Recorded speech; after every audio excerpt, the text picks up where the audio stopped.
Hello, boys and girls, ladies and gentlemen. My name is Clint Zoker, and welcome to another My Thoughts On. And today I'll be talking about Alita Battle Angel. I didn't see this film when it came out in cinemas because I just had no real interest.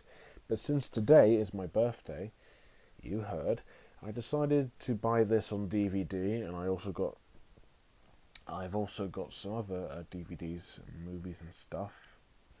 And I'm I've never really I don't really know that much about the source material. And when I say I don't know much, I mean as in I know jack shit. I've seen the trailer though. I think it looks incredible. I know it got pushed back from December 2018 to February 2019. It's directed by Rodriguez. Robert Rodriguez, who you may know for Spy Kids, SharkBoy and LavaGir. He did Sin City, and believe it or not, he was the one who wrote the story for Ugly Dolls. Yeah, now it makes sense. But this is a bit different from what he does. This is based on an anime, and it looks cool. And it's also produced by James Cameron. Strange choice, but alright. I'll try and explain the plot the best I can because this is not easy to follow. Simply, Christoph Waltz's character is like a doctor, mechanic guy. He puts like robotic parts on people, and he finds this one in the scrap, and he rebuilds this cyborg robot, and he names her Alita after his deceased daughter. And you know where it goes. She is the fish out of water character. She doesn't know where she came from. She doesn't even know her real name. She doesn't know what this or that is. She doesn't know anything. Although she is a fighter, of course, but when there's these warrior hunters, or was it hunter warriors? It's these people who collect bounties and win lots of credits. So in a way, it's kind of like going into the galaxy if you think about it. There's his villain who wants Alita because she's all powerful, and he's played by Mashallah Ali, named Vector, and she makes a new friend who is possibly a love interest for her, and you know where this story goes. It goes exactly how you would expect it to go. Um, right, so I know one friend loves this movie. He said it's one of the best films of the year, possibly the best one of this year. One friend hates it because it doesn't follow the source material, and with this story, it started off actually quite strong. There was not a lot of there wasn't a lot of dialogue. Everything was mostly told from a visual standpoint. It was charming, it was creative, interesting. The world building was alright, it didn't overstay its welcome at all. You do kind of know how the world works in a way, and it is incredible. And I will get to that when we get to the visuals, and the story is interesting so far. And then halfway through, it just kind of grinds to a halt. It becomes from a great movie to a pretty good movie. Um, it has a lot of cliche tropes, but to this movie's credit, it works for what it wants to be. Um, yes, they are very cliche, but you do need cliches in your films. Don't try and don't be original or anything, but if cliches are going to be there for a reason, use them, and use them for good. Comedy is not really this film's strongest point. It's not really a comedy. There are a few funny, like heartfelt, funny moments, but I wouldn't really categorize the film as a laugh out loud comedy. It's not Marvel or anything. The action scenes are very well choreographed and interesting. you start to learn more about the world as the film would go on. It has a lot to offer, and even if some doesn't work, at least you can get invested with this story and these characters. However, this movie, despite being predictable and cliched, it can be a bit convoluted. There's a warrior hunter who's played by what's his name? What was his name from Deadpool? The main villain.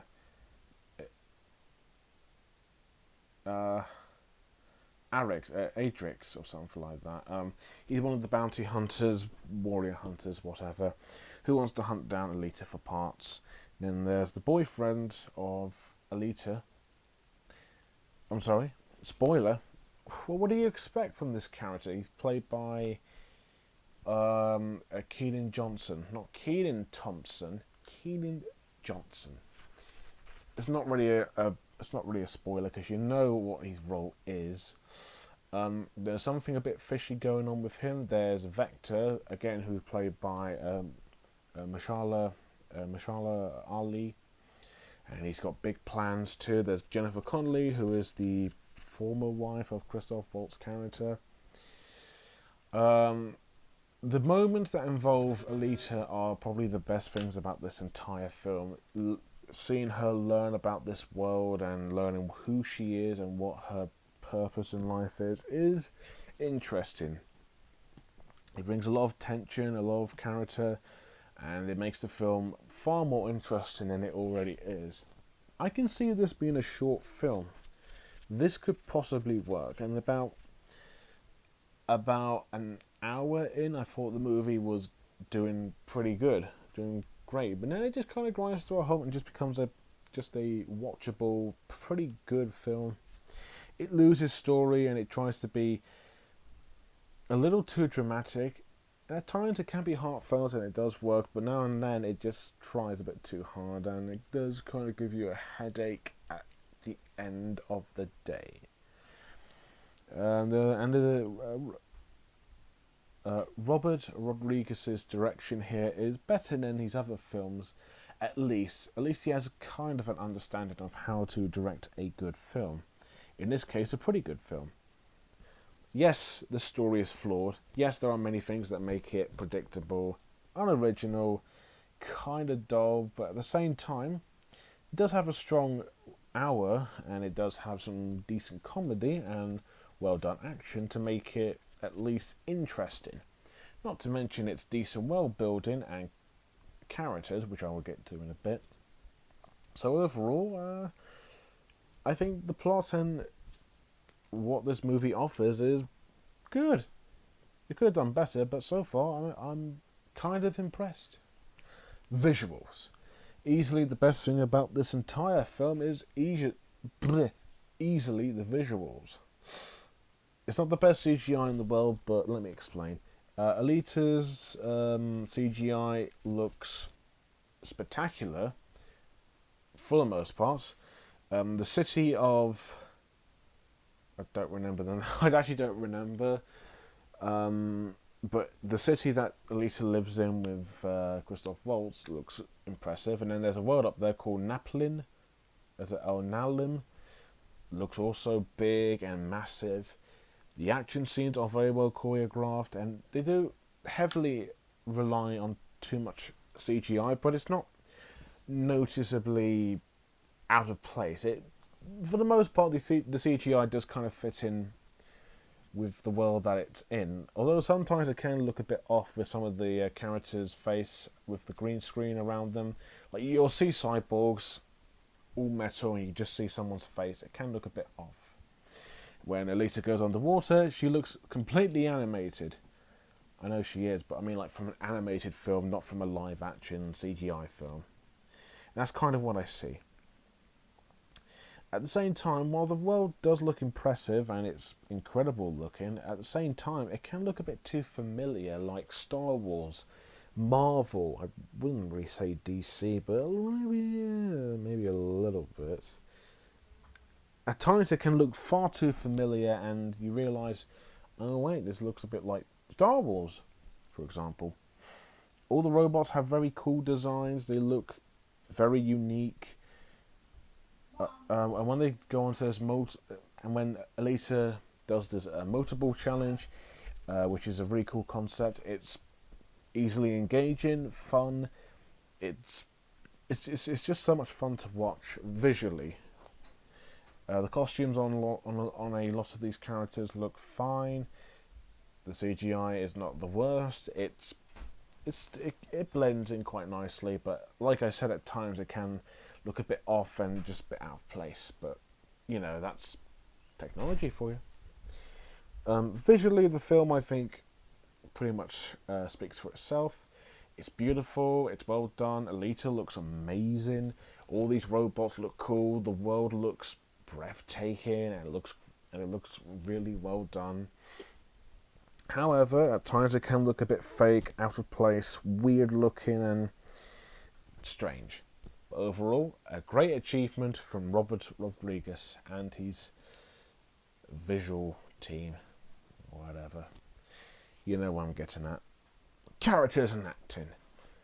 Alita, the main character, is likable. She's really likable. She's really funny.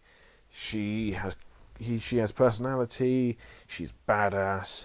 She's pretty much what you expect from a cyborg ninja lady character. I think she's the best part of this entire film, obviously, and I like her a lot. You got Christoph Waltz's character, who's basically like a father figure to Alita, and he's likable. He's very helpful. And even though he doesn't want her to go out in the dark or outside of town, he's not just doing this just to punish her. He's just looking out for her. I like him. I think he was one of the stronger parts of the film, and I thought he was very well acted by Christoph Waltz, which I will get to in a minute. Jennifer Connelly plays as Christoph Waltz's ex-wife. I'm not sure. But also the assistant of Vector as well. She doesn't do a lot in the film. I guess she's kind of a key part. But she never really did that much for me, except for maybe one or two things. But then, I don't know. Her character wasn't really that well written. She's just kind of there for foreshadowing, I guess. Vector's the main villain, who could have been a lot better, but he's just okay. Who else? Oh yeah, you got Hugo, who is the love interest for Alita. He's quite interesting too. Once you learn who he is and what he's doing, it does make sense, but at the same time you're wondering why he didn't just tell her that already. You've got Edge. You got oh, okay, I just remembered his name. It's Ed Sheeran, Ed Eskren. I remembered his character's name is Ajax from Deadpool. He plays as, I forgot his name, but I know he was one of the major characters. And you got this big robot cyborg character who wants to hunt her down as well. There's quite a bit of villains in the film, and they're quite memorable, mostly. The acting in the film is pretty good, I think. The actress who played Alita, I think, is charismatic, funny, charming.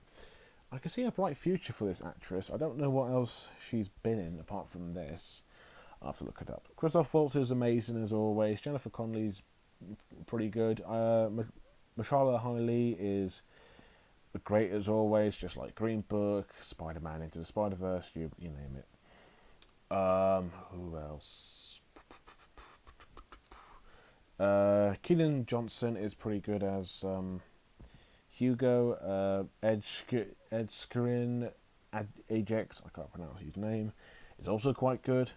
Pretty much everyone in the film does great too, so no complaints. With characters that are funny, memorable, badass, they have a key part to play, along with some pretty good voice. I think most of it's motion capture, isn't it? So I'll say pretty good acting makes these characters strong and memorable. Yeah, it's not really as bad as people say it is, but it's not great. Alita Battle Angel is a pretty solid live action film, and if this captures the spirit of the anime, then hooray. I don't know because I never watched the anime, but it's got a well told story for the most part. It has breathtaking visuals. It has some pretty memorable characters. It has some good acting. However, the film can be a bit convoluted, not all that funny, even though the humour's not really its strongest point. It can get a little bit lost, it can get a bit cliched. The CGI, while impressive, can look a bit fake and out of place at times. Some characters don't do a lot and they're just kind of there for foreshadowing or just because. And that's about it. I'll give it a 7.3 out of 10. Not completely terrible, not great. I think it's just pretty good.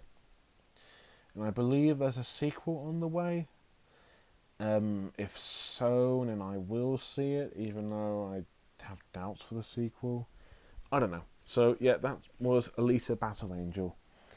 And, so I got this today at Tesco because I got it on DVD. So, yeah, thank you guys for watching. And don't forget, it's my birthday today, so if you haven't wished me a happy birthday, then do so. But with that said, thank you guys for watching. Don't forget to like, comment, and most importantly, subscribe. Until next time, bye for now.